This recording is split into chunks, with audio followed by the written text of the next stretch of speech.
Meus irmãos, a paz do Senhor Jesus, aqui quem vos fala é o evangelista Lucas Cruz, da Assembleia de Deus da Missão em São Paulo. Congrego ali na congregação em Jardim dos Reis e estamos iniciando mais um programa EB Online, Escola Bíblica Online, onde nós temos como intuito e objetivo levar até você o conteúdo da nossa Escola Bíblica Dominical e que você seja edificado através da palavra do Senhor. Durante esse período de pandemia, a qual nós estamos aí, infelizmente, com as nossas igrejas fechadas, nós temos aí o intuito e o objetivo de levar esse conteúdo até você, para que você não perca, para que você seja edificado. Se você não viu os nossos vídeos anteriores, você pode procurar aí no YouTube, nós temos aí os vídeos das aulas anteriores e você pode estar vendo quando, onde e como você quiser. Nesta oportunidade nós estamos dando continuidade nas lições da CPAD com o tema A Igreja Eleita, remida pelo sangue de Cristo e selada com o Espírito Santo da promessa. Nesta oportunidade nós estaremos estudando a lição de número 7, que tem como tema Cristo é a nossa reconciliação com Deus. Então nós vamos estar estudando esse tema nesta oportunidade. O nosso texto áureo está lá em Efésios, no capítulo 2, versículo 14, que nos diz assim: porque Ele é a nossa paz, o qual de ambos os povos fez um, e derribando a parede de separação que estava no meio. Efésios capítulo 2, versículo 14. Esse é o nosso texto áureo. A nossa verdade prática diz que, ao morrer na cruz do Calvário, Cristo reconciliou os eleitos, desfazendo a inimizade entre Deus e os homens. Então, o nosso título vai dizer que Cristo é a nossa reconciliação com Deus, mas na verdade, quando nós vemos de uma maneira geral, existe uma divergência de povos, Quando Paulo ele está escrevendo a carta aos Efésios, você vai observar que existe uma divergência entre os povos, Você viu bastante disso na lição de número 6, na lição passada, Na verdade, essa lição ela é uma continuidade da lição passada e a lição que vem, a próxima lição, também é uma continuidade dessas duas lições, Então, a lição 6, 7 e 8, elas se completam bem, tá? Então, se você não viu a lição 6, é bom você dar uma olhadinha lá na lição 6. Diácono Douglas está explicando excelentemente bem essa lição. Então você vai ter essa concepção de ambos os povos e você vai entender com mais afinco o porquê dessa divisão. Então aqui nós vemos que tem uma divisão entre os homens, entre povos, e existe uma divisão entre o homem e Deus. Nós vamos ver esses dois quesitos e eu tenho certeza que você vai ser edificado com a palavra de Deus. A nossa leitura bíblica em classe está lá em Efésios capítulo 2, do versículo 14 ao versículo de número 19. Efésios 2, capítulo 2, versículo 14 ao 19, que nos diz assim: porque Ele é a nossa paz, o qual de ambos os povos fez um, e derribando a parede de separação que estava no meio, na sua carne, desfez a inimizade, isto é, a lei dos mandamentos, que consistia em ordenanças, para criar em si mesmo dos dois um novo homem, fazendo a paz. E pela cruz reconciliar ambos com Deus em um corpo, matando com ele as inimizades. E vindo ele, evangelizou a paz a vós que estáveis longe e aos que estavam perto, porque por ele ambos temos acesso ao Pai em um mesmo Espírito. Assim que já não sois estrangeiros nem forasteiros, mas concidadãos dos santos e da família de Deus. Então aqui nós temos algo muito interessante para nós analisarmos, porque na verdade, até o diácono Douglas falou na lição anterior um pouco a respeito disso, Deus ele sempre quis ter um povo, né? Deus sempre quis ter um povo. Inicialmente, Deus ele iniciou esse projeto de ter um povo através das vidas de Adão e Eva, né? Então Deus cria o homem, ele cria a mulher, coloca no jardim e dá a liberdade para que eles venham trabalhar, para que eles venham colocar nome nos animais e cuidar de todas as coisas. Não obedecendo a Deus, a Bíblia vai dizer, você conhece isso, que o homem ele vem a pecar. Quando ele peca, ele é tirado do jardim do Éden, mas ainda assim Deus ele continua querendo buscar esse povo, e aí existe o pecado de Caim, e a humanidade ela cai em uma situação terrível, a qual Deus ele vem destruir a humanidade, preservando aí a vida de Noé. E através de Noé, Deus ele quer criar, né, recriar aí um povo seu, um povo separado. Quando Deus ele manda o dilúvio, a família de Noé ela é salva, né? Noé, sua esposa, seus 3 filhos e suas 3 noras. Deus ele dá continuidade aí nesse processo e nesse projeto de se ter um povo.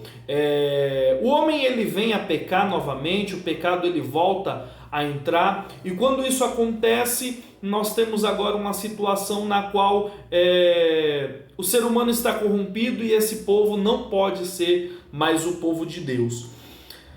Posteriormente, Deus ele vem chamar um homem por nome Abrão, né? Deus lhe faz promessas, o diácono Douglas explicou na última lição. Deus ele lhe faz promessas, Deus ele gera um povo aí seu, né? E a intenção de Deus sempre foi ter esse povo que durante o processo que se dá e a continuidade desse povo, você vai ver que esse povo ele não entende o propósito, eles não entendem o projeto de Deus, e eles acabam achando que por causa da circuncisão eles são melhores, eles são maiores do que os outros povos, onde na verdade o projeto e o propósito de Deus não era esse. É interessante nós entendermos isso. Então, existia-se aí um pensamento onde o povo de Deus seria apenas o povo judeu, né? O diácono Douglas explica bastante a respeito disso.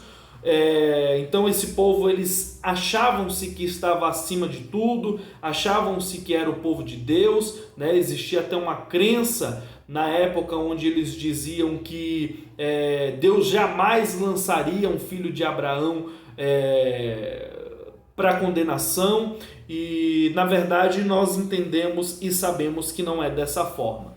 Haja vista que o texto lá, a carta de Paulo aos Romanos, no capítulo 3, no versículo 13, né, vai dizer que todos pecaram e 23, melhor dizendo, né, Romanos 3, 23, todos pecaram e destituídos estão da glória de Deus. Então isso é uma situação terrível que acontece, né, onde nós vemos a constatação de que toda a raça humana ela estava carente, né, da glória de Deus, da regeneração e dessa reconciliação, que é o que a gente vai estudar. Se você ler o livro de Romanos, a carta de Paulo aos Romanos, você vai ver que no capítulo 1, Paulo ele vai falar a respeito da perdição dos gentios. No capítulo 2, Paulo ele vai falar a respeito da perdição dos judeus. E no capítulo 3, na metade do capítulo 3, Paulo ele vai falar a respeito da perdição de toda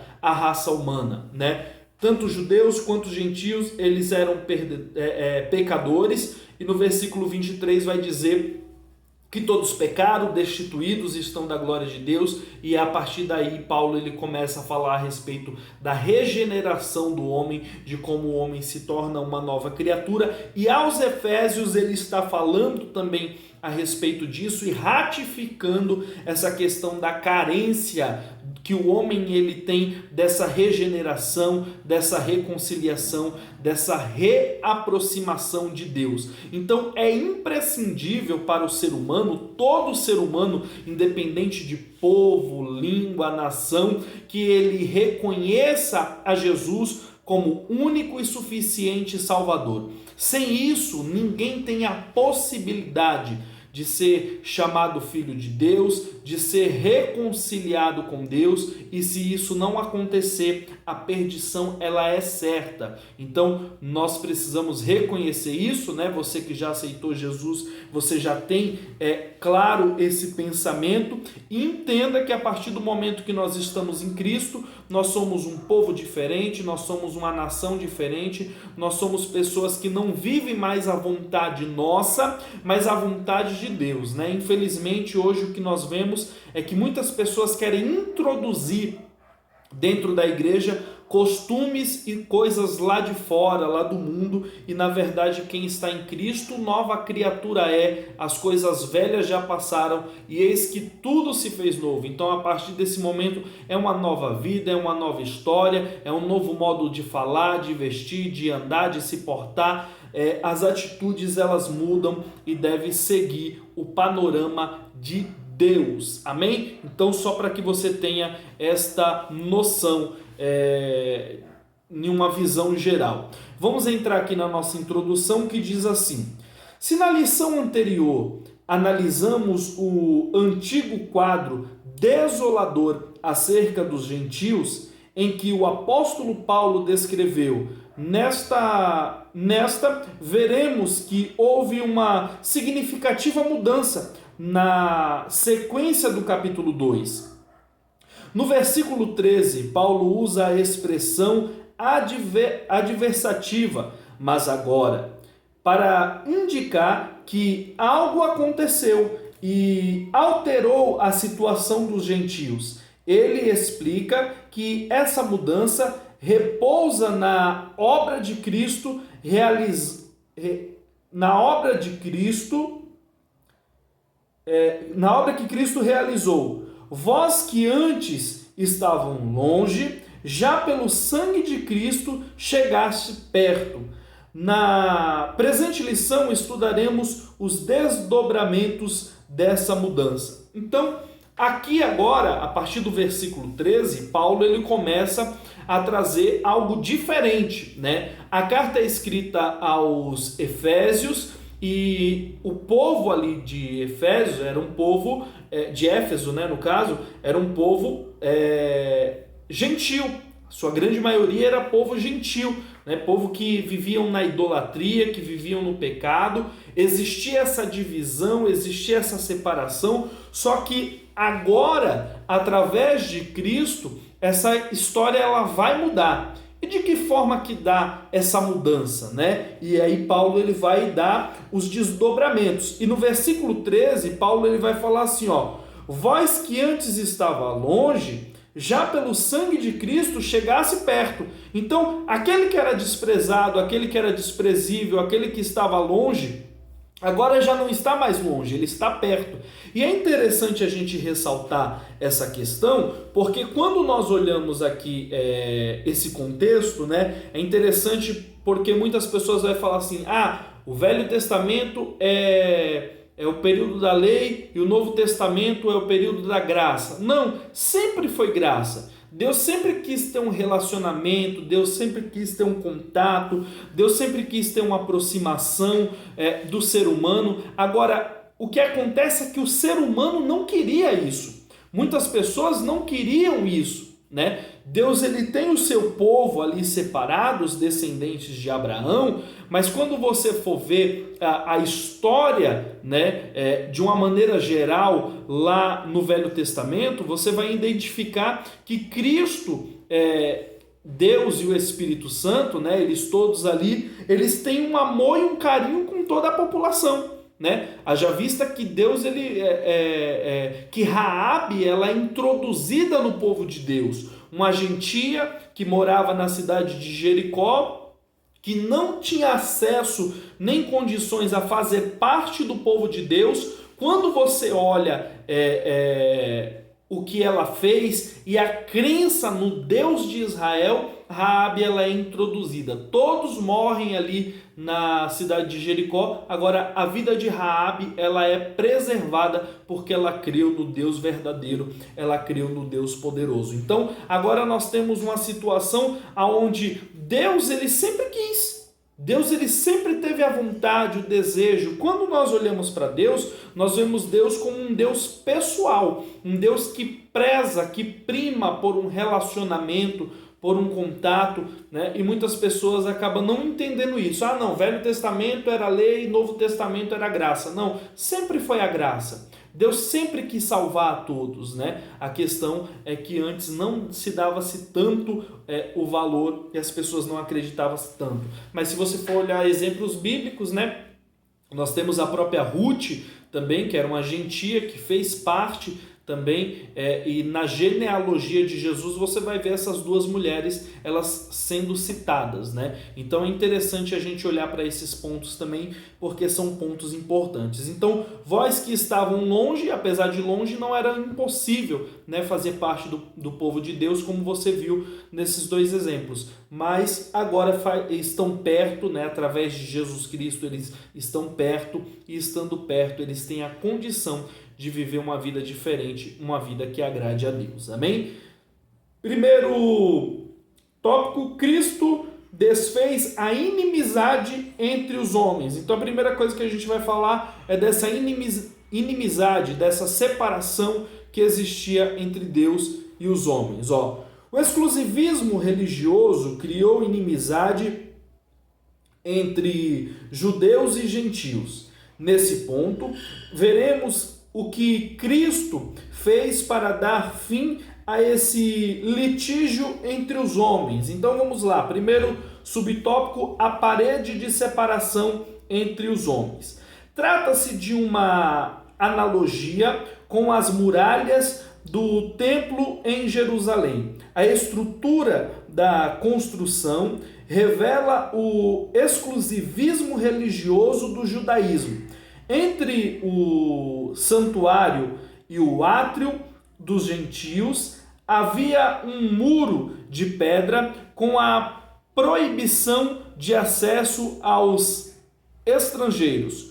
O extremismo judaico quanto a esse aspecto levou Paulo à prisão quando ele foi acusado de permitir um grego ultrapassar essa barreira. Então, aqui nós temos uma questão, né, e nós estamos falando dessa divisão, dessa separação entre os homens, né, e existia no templo uma barreira física, literal, né, para separar os judeus dos gentios. Então, imagina assim, existia o templo, né, e em volta do templo existia uma parede, o nome é soreg, né? Chamada de soreg, uma parede chamada de soreg, uma parede de 1,5 metro, onde os gentios eles poderiam ir até essa parede, e quando eles iam até essa parede, eles poderiam olhar através da parede, né? Não era uma parede muito alta, 1,5 metro, e eles ficavam do lado de fora apenas observando o que acontecia lá dentro, e eles não tinham o direito de entrar, né? Era como se fosse um átrio para os gentios, né? Um espaço onde eles ficavam. Então era assim, existia o templo, aí existia o átrio do templo, e aí fora desse átrio aí existia essa parede que seria um outro átrio que era para os gentios. Os gentios eles não poderiam ultrapassar esse local. Então nós temos uma situação onde eles ficavam desse lado de fora apenas olhando, e os judeus eles conseguiam entrar, né? Eles tinham acesso a passar por essa parede, né? Tinha uma porta ali, eles passavam por essa porta, eles iam além dessa parede, eles conseguiam entrar no templo. Por essa questão, eles olhavam para os gentios com desdenho, subjugando, discriminando. Na verdade, o que acontecia era um preconceito, porque por Deus ter dado a lei aos judeus, os judeus eles se achavam superiores, os judeus se achavam melhores, transcendentes aos gentios, né? E aqui quando nós vemos Paulo ele escrevendo a respeito disso, né? Claro que ele pode trazer aqui, Paulo pode trazer uma referência com essa situação que era a situação que acontecia, mas o que Paulo ele realmente quer dizer é em relação à barreira espiritual, tá? Ele faz essa relação, mas é interessante nós falarmos, né? Tem muitas pessoas que acreditam cegamente, piamente, que Paulo ele está falando da barreira física, e possa ser que ele esteja falando mesmo em relação à barreira física, exemplificando a barreira física, mas o que ele realmente quer dizer e ele realmente quer trazer aqui é que existia uma barreira espiritual que separava eles, né? Então, além da barreira física que existia lá no templo, né? A soreg, essa barreira que existia lá para separar eles, porque eles não eram dignos, né? Eles não eram aptos a poder entrar dentro do templo. Existia a barreira espiritual, né? Moralmente, os judeus já olhavam para os gentios com desdenho, com descrença e deixando eles de fora. Isso era algo terrível que acontecia, que precisava ser quebrado, porque o povo de Deus, eles tinham que entender o propósito. Eu estou sempre batendo nessa tecla do propósito, porque hoje em dia tem muitas pessoas que estão dentro da igreja, cultuam há 20, 30, 40 anos e não conseguem entender o propósito de estar na igreja, de fazer parte do povo de Deus, né? Nós precisamos entender por que nós somos crentes, por que nós abrimos mão de tantas coisas para poder estar na presença de Deus. Isso é algo importante que eu e você precisamos analisar e olhar para que nós venhamos fazer a vontade de Deus. Segundo subtópico, a derrubada da parede da separação. O apóstolo declara que em Cristo foi derrubada a parede de separação que estava no meio. Está lá no texto que nós lemos, capítulo 2, versículo 14. Essa barreira era tanto literal como espiritual, mas por méritos da cruz de Cristo, a divisória foi rompida. Assim, não somos mais forasteiros, mas somos da família de Deus, temos acesso à presença do Pai e pelo sangue de Cristo temos livre entrada no santuário de Deus. Então, aqui nós temos a derrubada dessa parede, que é um ato simbólico, mas ao mesmo tempo um ato espiritual muito forte, né? Porque a divisão que separava já não existe mais e a barreira espiritual, pessoal, preconceitual, ela já não existe mais entre aqueles que realmente são salvos e regenerados, né? Nós temos que nos atentarmos para essa questão, porque os judeus, eles se achavam superior, porque eles tinham a circuncisão, porque eles tinham as leis morais, civis, né? 613 preceitos eles tinham, eles guardavam, né? E quando nós olhamos para a questão de como eles viam os judeus, você vai ver que existe um preconceito, né? A palavra mesmo ela é um preconceito, né? Nós temos as leis de Deus, nós guardamos os mandamentos, nós guardamos os sábados, nós guardamos os 613 preceitos que a lei ela nos ordenavam, né? Eles se gloriavam por causa disso, eles se gloriavam por causa daquilo que eles faziam, né? E isso não era o que Deus queria. Deus não queria que eles se gloriassem porque eles tinham as leis e eles cumpriam as leis. Cumpriam entre aspas, né? Porque quando você vai ler os evangelhos, você vai ver que Jesus ele vai bater bastante nessa tecla, né? Inclusive Jesus em uma passagem ele vai falar: qual de vocês, né? Porque estavam criticando porque Jesus ele curava no sábado.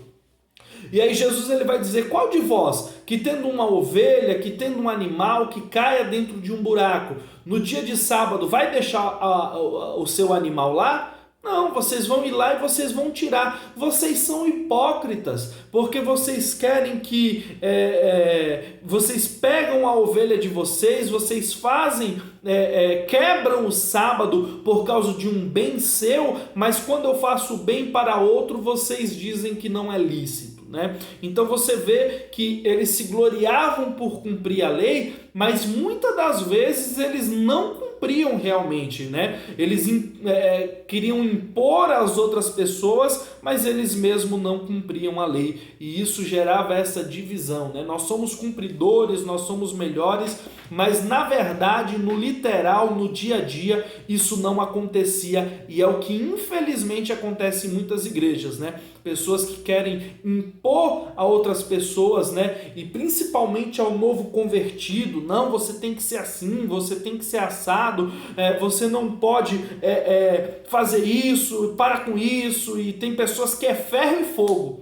né? E não conseguem entender que existe um processo de transformação, né? E quem está em Cristo, ele vai ser transformado, ele vai ser mudado, mas tem pessoas que, né, porque é cumpridor, porque faz as coisas de Deus, aí já acha que deve impor, e nós devemos tomar muito cuidado com essas atitudes e com essas ações. Vamos aqui para o nosso terceiro subtópico: o conceito da lei dos mandamentos. A compreensão desse conceito repousa na visão tripartida da lei mosaica: a moral, a cerimonial e a civil, que na verdade são três esferas da mesma lei. A lei civil diz respeito aos israelitas como cidadão. A lei moral permanece em vigor como padrão de conduta, mas não como meio de salvação. É importante você guardar isso. A lei cerimonial é citada como sendo a circuncisão, o sacrifício, as comidas e bebidas, dias de festas, lua nova e sábados. Esses ritos identificavam a posição do povo judeu diante de Deus e demonstrava a hostilidade deles para com os gentios. Então, olha só, a lei de Deus, ela era tripartida, né? Então você tem aqui a lei moral, a lei cerimonial e a lei civil. Quando nós falamos de lei moral, né, e o comentarista colocou,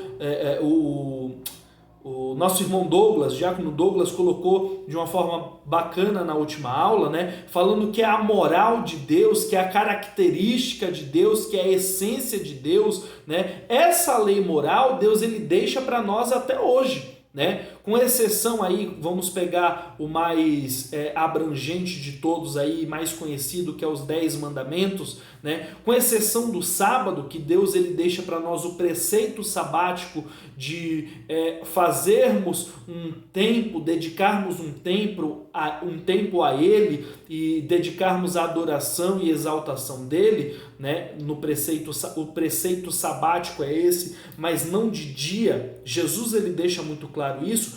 Todos os outros mandamentos são o quê? A lei moral de Deus, né? Deus ele se agrada que nós façamos isso porque é aquilo que ele gosta, é aquilo que ele é as características de Deus, é a qualidade de Deus.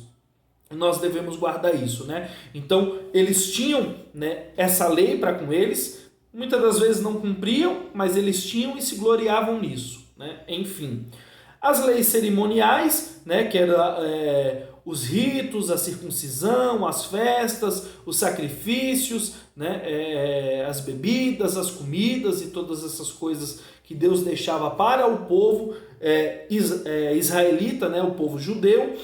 E temos as leis civis, que eram leis voltadas para aquele povo, para o povo judeu, né? Então, o povo judeu ele queria, e aí já falando de quando os gentios eles já são salvos, né? Empurrar a goela abaixo, como diz o ditado aí, essa lei. E eles não entendiam que não era dessa forma, né, que as coisas elas deveriam andar. Só que a questão que pega é que por eles terem essa lei, eles se colocavam como pessoas superiores, melhores, maiores, cumpridores, próximos de Deus, e isso era algo terrível que acontecia, né? E eu quero abrir um parênteses aqui para dizer para você que, e o comentarista ele coloca aqui também, né, que não é por aquilo que nós fazemos, né, que nós vamos ser salvos. A lei é boa e nós devemos cumprir a lei de Deus e os mandamentos de Deus, mas isso não significa ser a nossa salvação. Então tome muito cuidado com isso, né? Tome muito cuidado com as leis. Cumpra as leis, mas não queira impor ao outro como preceito para a salvação, porque na verdade não é. Você vai ver que tem igrejas aí que se você for e você foi batizado, não, você tem que batizar de novo, né? Tem igrejas por aí que você vai ver que vai exigir coisas terríveis, coisas absurdas, né, das pessoas, e nós devemos tomar muito cuidado com isso, porque senão nós caímos em uma situação terrível, amém? Nós vamos para o próximo vídeo, não deixe de ver o próximo vídeo, né, já está aí na sequência, não deixe de ver o próximo vídeo, que nós vamos dar continuidade dentro desse assunto e dentro desse tema, amém? Não deixe de ver o próximo para que você entenda de uma forma uniforme todo o conteúdo desta lição e eu tenho certeza que você vai ser edificado, amém? Deus abençoe e vá para o próximo vídeo que nós vamos dar continuidade.